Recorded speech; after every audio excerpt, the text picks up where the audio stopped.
Kamu lihat dong gimana Allah sudah memperlakukan kamu. Begitu juga nanti Allah akan memperlakukan kamu berikutnya. Nah, cuma jangan sampai kebaikan Allah itu berhenti ke kita. Fa ammal yatima fala taqhar, amma sa'ila fala tanhar, wa amma bi ni'mati rabbika fahaddits. Tampakkan kesyukuran kita itu. Jangan berhenti kebaikan Allah itu pada kita. Allah berikan kita tenaga, gunakan tenaga itu untuk bantu orang lain. Allah berikan kita kelebihan materi, gunakan itu untuk kemanfaatan orang lain. Allah berikan itu ilmu, maka gunakan ilmu itu untuk mencerahkan banyak orang. Itu aja yang kita lakukan.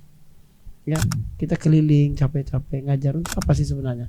Kita nggak mau keutamaan yang Allah berikan kepada kita dititipkan sedikit, kelebihan ilmu misalnya atau harta atau apa, itu berhenti ke kita. Jangan. Sebagaimana Allah sudah baik kepadamu, kamu teruskan kebaikan itu kepada orang lain. Wa ahsin kama ahsanallahu ilaik.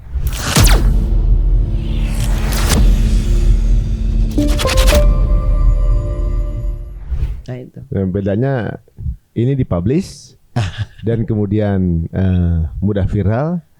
Jadi menggunakan Al-Quran sebagai hiasan dekorasi aja sama juga sebenarnya. Iya, iya. Karena fungsi-fungsi Al-Quran jadi lumpuh dong. Gitu. Quran kan jadi obat di dada gitu kan. Tapi kita jadikannya di rak paling atas. Tapi memang uniknya gini, ketika saya coba menyelami gitu, apa sih artinya ad-duha gitu, dan coba saya share.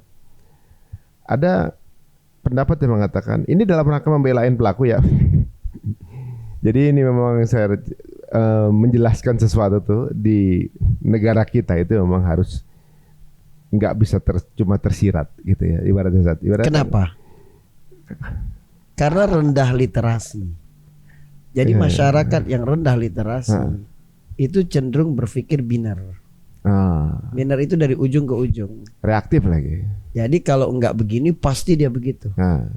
Kalau kamu dulu dukung Anies berarti kamu musuh Prabowo. Kalau kamu dulu dukung Jokowi berarti kamu musuh Prabowo gitu. Iya. Itu dipikir benar. Enggak ada yang tengah-tengah itu, enggak ada. Jadi kalau Mas Ari mencoba mengambil hikmah dari peristiwa itu berarti Mas Ari membela itu, kan gitu. Kalau kita bilang begini pasti, kalau tidak A pasti B. Itu berpikir benar.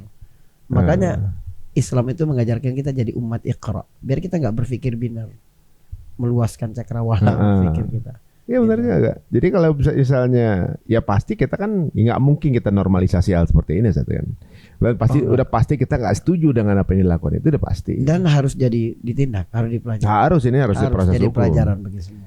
Ya mungkin untuk membuat efek jerahnya ya mungkin ya produk tertutup ditutup gitu misalnya kan. Adapun mungkin para pelaku dihukum. Siapa tahu itu jalan hidayahnya mereka kan gitu. Iya. Ketika dijelaskan saya coba men-share hikmah dari ini, kemudian emang lu pikir yang ada di situ tuh paham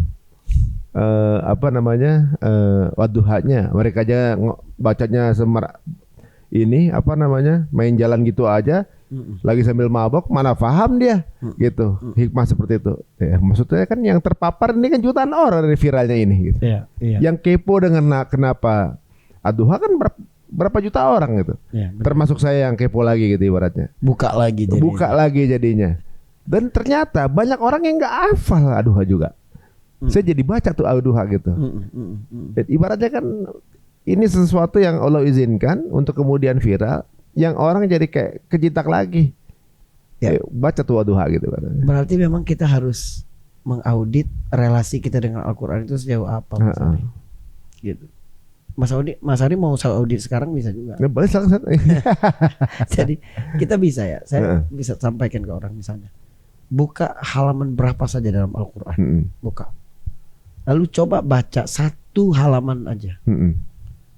Disimak oleh orang yang mengerti tentang bacaan tajwid. Ada berapa titik kesalahan di satu halaman. Coba. Makin banyak kesalahan itu, maka itu tingkat relasi kita dengan Quran bisa terukur. Oh iya dong. Jadi selama ini umur kita sudah 30, 40, 50. Satu halaman aja kita sampai ada 20 kesalahan membaca. Gimana kalau seluruh Al-Quran? Kemana aja kita selama ini? Apalagi saya ada temen yang ibaratnya sampai umur udah ya di atas 40 memilih membaca Quran tuh Latinnya.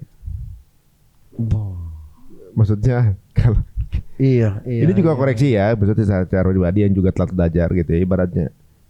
Kan time is running out nih. Waktu makin menipis. Iya. Saja takut-takut ketika dipanggil nanti bacaan saya nggak sempurna gitu ibaratnya. Selama hidup ngapain aja ditanyain gitu nggak bisa jawab, bisa takutnya gitu kan. Masya Allah. Ketika saya melihat itu juga saya mau kasih tahu, cuma saya juga masih banyak kekurangan gitu. Bukan saya kayaknya yang perlu ngasih tahu itu. Tapi kalau saya di posisi itu saya akan takut banget. Takut mati saya tuh kalau gitu. Iya. Saya sampai berdoa, ya Allah, jangan ambil nyawaku sebelum aku bisa membaca Quran dengan baik gitu. Iya. Dan kalau perlu dalam proses belajar atau menghafalnya ini, panggil aku ketika lagi di tanah suci. Malah saya booking buat meninggalnya. Jadi tadi itu baru audit tingkat 1 loh. Kalau audit berikutnya lagi, baca lagi halaman itu, lihat berapa persen kita faham. Coba. Quran ini kan petunjuk, nggak bisa dia jadi petunjuk kalau kita nggak paham. Rambu-rambu lalu lintas itu kan petunjuk. Kalau kita nggak paham ini maksudnya jangan ngebut, ini maksudnya dalam berarti nggak bisa kan? Nggak selamat kita. Iya. Artinya Quran itu harus dipahami. Satu halaman itu kita paham berapa persen?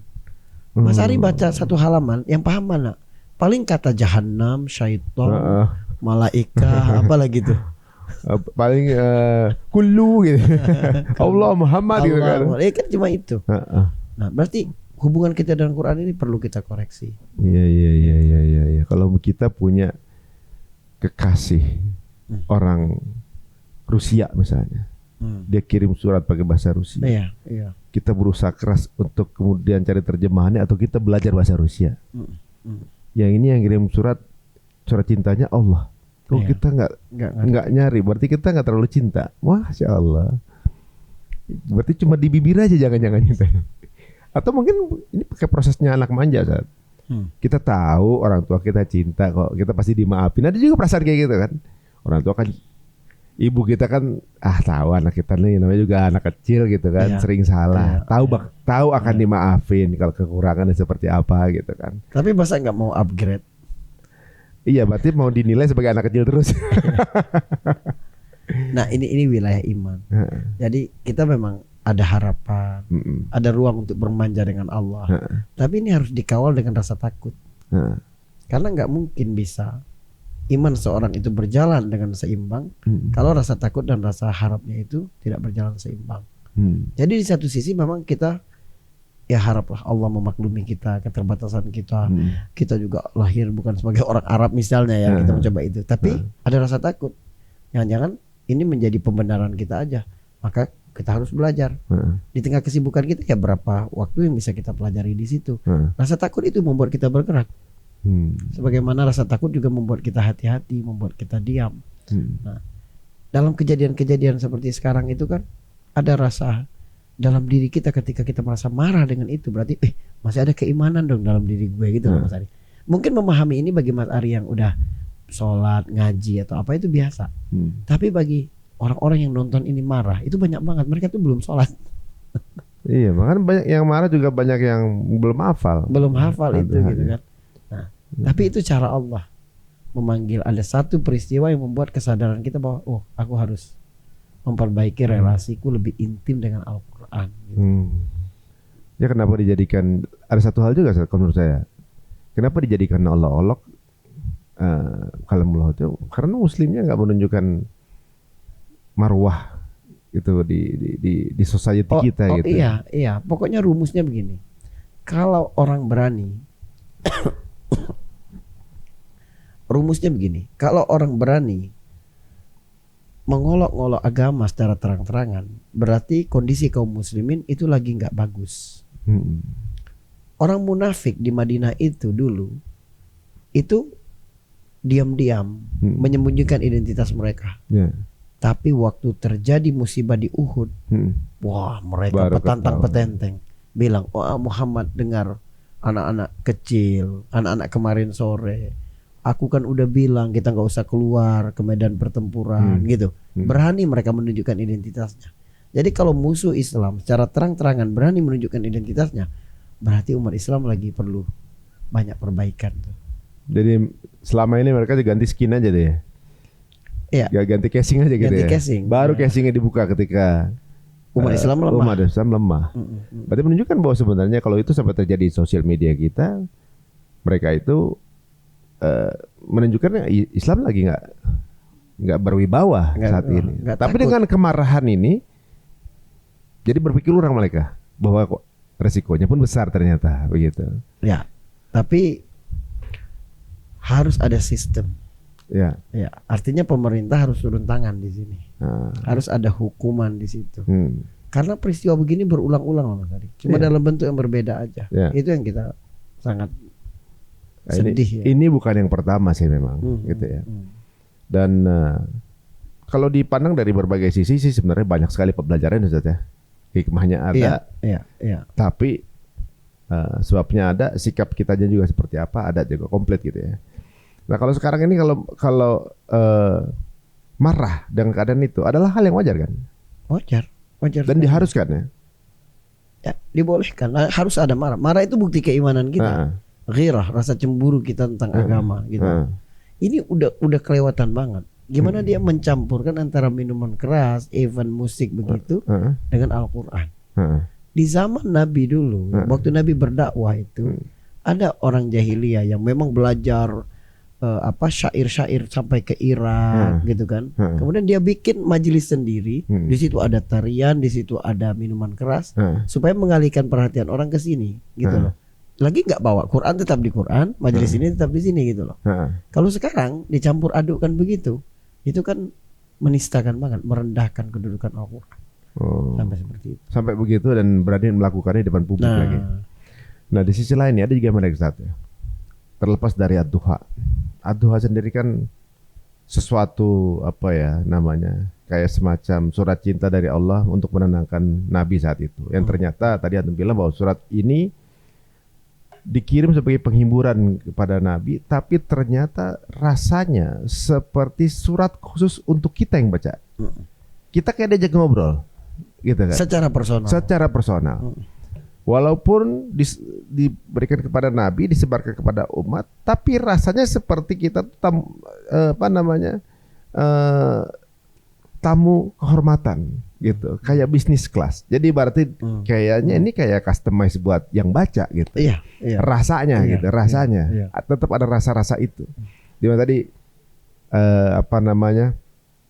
cuma gara-gara nggak ada koknya lagi. Iya. Rasanya kayak saking lembutnya nyebut kebencian untuk kamunya aja nggak sebut ke kamunya gitu ya, nggak di address kepada yang diajak bicara gitu. Iya. Tapi agak unik ketika setiap baca ad-duha banyak yang menyambungkan dengan al-insyirah. Apakah ini related? Iya.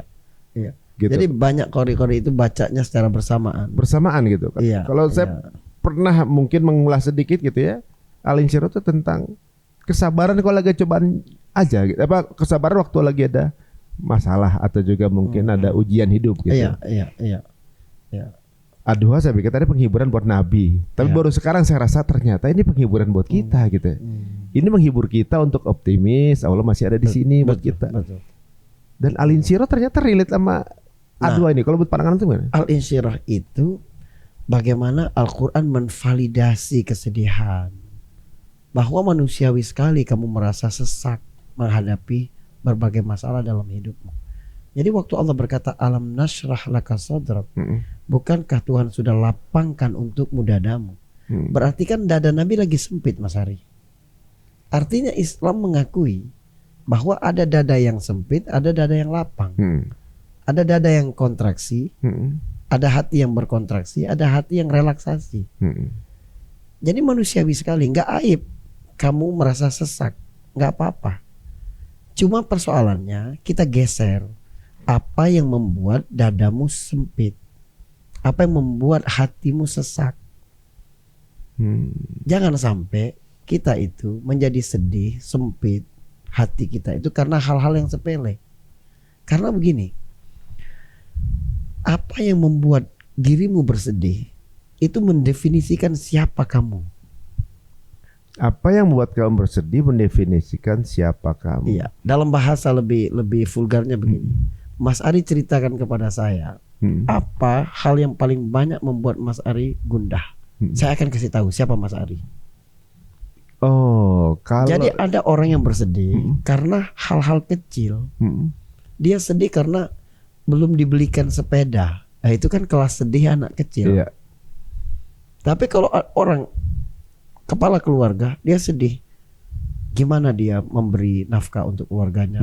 Kemana dia harus melanjutkan sekolah anaknya nanti? Itu udah mulai besar tuh hidup dia, bukan untuk diri dia sendiri, udah keluarganya. Tapi ada orang yang sedih karena yang lebih besar lagi. Gimana ya cara memperbaiki keluarga besarku biar bisa begini? Ada yang berpikir bangsa, gimana cara bangsa kita ini bangkit? Ada yang berpikir umat manusia, gimana mengakhiri perang kezaliman di Palestina? Itu berarti diri kita besar, gitu loh. Nabi artinya Nabi pernah sedih, Nabi pernah sempit hatinya. Tapi apa yang membuat Nabi sempit hatinya? Mustahil karena properti. Karena urusan rumahnya. Umar pernah lihat dia habis tidur, bekas tidurnya masih ada, Umar nangis. Kata Nabi, ngapain kamu nangis? Kalau kenabian ya begini. Kamu gak ridho orang dapat dunia, kita dapat akhirat. Berarti Nabi sedihnya, sesak dada Nabi itu bukan karena urusan kecil. Apa yang membuat Nabi sedih? Kenapa masih ada orang yang menyekutukan Allah? Kenapa masih menolak ibadah kepada Allah? Kenapa diajak selamat di akhirat nggak mau, gitu loh Mas Ari. Jadi harusnya Mas Ari, pada usia kita sekarang itu kita sedihnya karena perkara-perkara besar kita, nasib kita nanti di akhirat. Jadi bukan lagi kok gue belum bisa beli mobil yang terbaru, ganti handphone seri terbaru, bukan. Tapi apakah mata pencarianku selama ini benar-benar sudah halal apa tidak? Apakah amanah yang Allah titipkan kepadaku berupa anak ini sudah aku jaga dan aku didik sesuai dengan keinginan Allah apa tidak? Apakah umur yang aku habiskan ini sudah aku maksimalkan? Bagaimana nanti aku menjawab kepada Allah? Itu hal-hal besar. Itu yang inti pesan dalam surat Al-Insyirah tadi. Tapi Al-Insyirah ini lebih padat lagi Mas Adi. Gitu. Allah bilang, bukankah kami sudah lapangkan dadamu? Berarti kelapangan hidup itu di dada, bukan di logika. Jadi kepintaran seseorang tetap bisa membuat hidup orang sempit. Karena ini urusan hati, urusan keimanan, urusan keyakinan kita kepada Allah Subhanahu wa taala. Gitu. Dan ketika Allah berkata kami yang melapangkan, berarti kelapangan hati itu nggak bisa kita usahakan. Itu anugerah dari Allah. Kita cuma bisa mengusahakan keimanan kita, menjaga prasangka baik kita sama Allah. Lalu datang itu sebagai buah. Allah yang melapangkan itu semua. Gitu. Dari mindset kita bahwa kita bergantung sama Allah, Allah lapangkan ya. Jadi nggak ada masalah yang kelihatan besar gitu rasanya kan kalau misalnya bersama begitu Allah kita gitu. Bersama Allah gitu. Tapi benar juga Ustaz, analogi antum, kita tuh terlihat dari apa yang kita sedihkan kan, berarti sesuatu yang kita prioritaskan itu kan jadi yang kita pikirkan, yang kita effortkan. Ketika nggak dapet itu kita sedih. Berarti disitulah level kita. Disitulah level kita. Kalau kita mentingin perkara-perkara yang sepele, berarti kita sepele, masih kecil, masih receh. Gitu. Jadi kadang-kadang perkara-perkara yang dulu saya dapat analogi, kalau kadang-kadang orang ini lupa mentingin yang nggak penting, nggak pentingin yang penting. Kadang-kadang balik ya. Iya, kadang-kadang hal yang nggak perlu sampai dipikirin begitu banget. Tapi yang perlu dipikirin malah dicuekin. Nah, ini kayak gini-gini nih yang mindset ini yang perlu dibongkar sepertinya. Jadi ada orang yang bersedih untuk sesuatu yang sudah dijamin sama Allah. Risau karena urusan rezeki. Padahal itu udah dijamin sama Allah. Harusnya risau bagaimana cara dia mendapatkan rezeki. Udah halal apa tidak? Ada hak orang lain diambil apa tidak? Gitu loh. Merusak keberkahan apa tidak? Gitu. Jadi kita memang kadang gitu, kita terjebak kepada default setting yang memang bukan punya kita sebenarnya. Gitu. Orang berpikir, kenapa hidup makin mudah tapi makin resah? Karena memang kebutuhan dasar manusia itu bukan hidup yang mudah, bukan hidup yang nyaman. Tapi kebutuhan dasar kita itu terhubung dengan Allah. Itu yang disebut Allah. Kalau kamu ingat Allah, kamu menjadi tenang. Gitu. Jadi kamu dapat banyak kemudahan dalam hidup, tapi itu menjauhkanmu, membuatmu disconnected sama Allah. Kamu gak bakal tenang juga. Gitu loh. Makanya saya kadang ngelihat ada orang-orang soleh gitu ya, lagi lihat postingan Instagram orang flexing, nggak ngaruh buat dia. Iya, nggak ngaruh, betul. Karena dia pikir bahwa iya lu dapat itu, tapi gue punya Allah gitu. Ada sesuatu yang dicukupkan rasanya itu. Iya. Itu bukan ambisi gue, itu bukan cita-cita gue kan gitu. Iya. Jadi, nah itulah Mas Arya, bahwa ternyata media sosial itu bukan mengubah seseorang, bukan. Lebih kepada dia mengungkapkan asli diri seseorang. Ya. Kalau orangnya FOMO, orangnya ada dengki, dia lihat media sosial makin dengki, makin iri. Tapi kalau dia dalam hatinya itu sudah penuh kesyukuran, dia ngelihat media sosial itu, dia bersyukur dan kehidupan dia. Dia dapat melihat kebaikan Allah dalam hal-hal yang tidak diberikan kepada dia. Jadi hal yang tidak diberikan Allah kepada dia itu bentuk kebaikan Allah juga kepada dia. Karena setiap diberikan kepada orang bisa ada fitnahnya juga. Iya. Lo menariknya juga kalau misalnya gini, berarti ada survei mengatakan ya memang sekarang ini kan teknologi makin canggih kan? Dengan adanya sosial media. Ada juga kalau nggak salah, lupa siapa yang ngomong ya. Keluarga itu baik-baik saja sampai salah satunya melihat sosial media, begitu. Kan saya yang ngomong. Oh, antum yang ngomong ya? Saya lupa gitu. Ibaratnya dunia ini baik-baik aja selagi kamu nggak buka medsos. Iya benar. Jadi kadang-kadang itu kita sakit jiwa gara-gara kita resah dengan sesuatu yang bukan punya kita, gitu kan? Ya, karena kita sebenarnya ngukur kehidupan kita dengan orang lain juga tidak apple to apple, Mas Ari. Jadi ketika orang posting kegiatan liburannya di luar negeri, kita cuma ngelihat liburannya aja. Kita nggak ngelihat pusingnya dia dengan tagihan-tagihan itu. Gitu. Ya nggak akan diungkap lah saat. Ya nggak angkat. Karena media sosial itu selalu kita share the beautiful part of our life kan. Benar. Itu kan etalase itu. Iya, etalase betul. Iya. Tahu tuh artis. Nah, iya. Tapi kadang-kadang backstory itu nggak tahu orang. Ya. Nah, dari situlah yang mungkin di awal dari sakit-sakit penyakit hati nongol di situ ya kadang-kadang. Itu ada hasad, ada ain segala macam itu ngumpul di situ tadi. Semoga lah ya perhatian orang kepada surah Ad-Duha dengan kejadian begini buat dia menata kembali kehidupan dia dengan pesan-pesan yang ada di situ tuh luar biasa insyaallah. Waduh, ini menarik ya teman-teman. Cuma gara-gara satu blunder yang dilakukan itu ternyata justru membuka kekepoan. Jadi sosial media ada pentingnya juga saat. Kalau nggak ada sosial media juga nggak viral ini kan. Iya. Tapi gara-gara viral ini orang jadi banyak yang kepo, gitu kan. Banyak yang akhirnya memiliki pandangan bahwa Allah tuh selalu ada kode di setiap kejadian gitu. Dan kira-kira apa saat pesannya buat sekarang teman-teman kita ini yang mungkin ya satu memang tentunya kalau pesan kita sebagai seorang muslim menyikapi ini tadi sudah antum sebutkan, tapi kan Ad-Duha ini sangat relate dengan mereka orang-orang yang sedang merasa dirinya jauh dari Allah, merasa dirinya akhirnya gue nggak punya harapan lagi nih. Udah gue ntar di neraka aja bareng John Lennon katanya gitu kan. Katanya ada yang sampai ada public figure yang ngomong enakan di neraka banyak artis katanya. Nah, dia bilang begitu. Jadi karena gue udah nggak mungkin lagi punya kesempatan taubat begitu. Gue udah banyak gitu. Nah, ada tuh anggapan begitu. Udah sekalian aja lah begitu Sat. Apa nih pesan dari antum? Jadi surah Ad-Duha itu ada bagian yang Allah Subhanahu wa taala menyebutkan portofolio apa yang sudah dia lakukan dalam kehidupan Nabi. Ketika kita bilang Allah udah ninggalin kita, Allah kayaknya nggak sayang sama kita, Allah nggak bakal ngampunin kita. Lihat masa lalu kita bagaimana diperlakukan oleh Allah. Allah udah kasih kita kesempatan. Allah tutup aib-aib kita gitu ya. Ketika kita berdosa saja Allah jaga kehormatan kita. Apalagi setelah kita taubat gitu. Ketika berdosa aja Allah masih kasih kita makan, kasih kita minum, kasih berfungsi seluruh organ-organ kita. Apalagi ketika kita bertaubat. Jadi kita lihat, kita sampai pada titik ini sekarang karena kita diurus sama Allah dari masa lalu.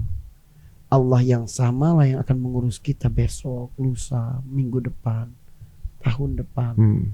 Itu kenapa kita tidak mengambil pelajaran dari apa-apa yang sudah Allah lakukan di masa yang lalu. Itu makna alam yajid kayatiman fa'awa wa wajadaka dhallan fahada wa wajadaka a'ilan fa'aghna. Kamu lihat dong gimana Allah sudah memperlakukan kamu. Begitu juga nanti Allah akan memperlakukan kamu berikutnya. Nah, cuma jangan sampai kebaikan Allah itu berhenti ke kita. Fa ammal yatima fala taqhar, amma sa'ila fala tanhar, wa amma bi ni'mati rabbika fahaddits. Tampakkan kesyukuran kita itu. Jangan berhenti kebaikan Allah itu pada kita. Allah berikan kita tenaga, gunakan tenaga itu untuk bantu orang lain. Allah berikan kita kelebihan materi, gunakan itu untuk kemanfaatan orang lain. Allah berikan itu ilmu, maka gunakan ilmu itu untuk mencerahkan banyak orang. Itu aja yang kita lakukan. Ya, kita keliling capek-capek ngajar untuk apa sih sebenarnya? Kita nggak mau keutamaan yang Allah berikan kepada kita dititipkan sedikit, kelebihan ilmu misalnya atau harta atau apa, itu berhenti ke kita. Jangan. Sebagaimana Allah sudah baik kepadamu, kamu teruskan kebaikan itu kepada orang lain. Wa ahsin kama ahsanallahu ilaik.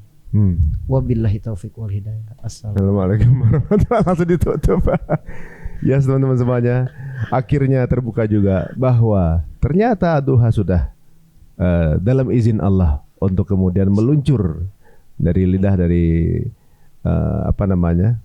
pelaku viral di promo minuman keras ini ya tentunya juga, dan bukan tanpa maksud bahwa yang keluar adalah surat ad-duha. Terlepas dari itu, kita tetap tidak menormalisasi apa yang dilakukan di sana. Yang haram tetap haram, yang tidak baik tetap nggak baik, ya. Proses hukum tetap berjalan, tapi kita tetap berdoa, teman-teman yang ada di situ semua. Kemudian suatu saat nanti, gara-gara kejadian ini mengambil hikmah, siapa tahu suatu saat nanti mereka orang yang datang pertama ke masjid sholat subuh misalnya, atau yang tiap malam tahajud gitu kan. Kita nggak pernah tahu ya. Dan mantan orang sana, jadi nggak tega gitu. Siapa tahu nanti teman-teman semua akan dapat hidayah insyaallah. Dan jika dirasa ini menarik, mau silakan share link ini ke teman-teman yang lainnya. Semoga bermanfaat. Terima kasih Ustaz waktunya. Sampai ketemu di episode berikutnya. Subhanaka Allahumma wa bihamdika asyhadu an la ilaha illa anta astaghfiruka wa atubu ilaik. Assalamualaikum warahmatullahi wabarakatuh.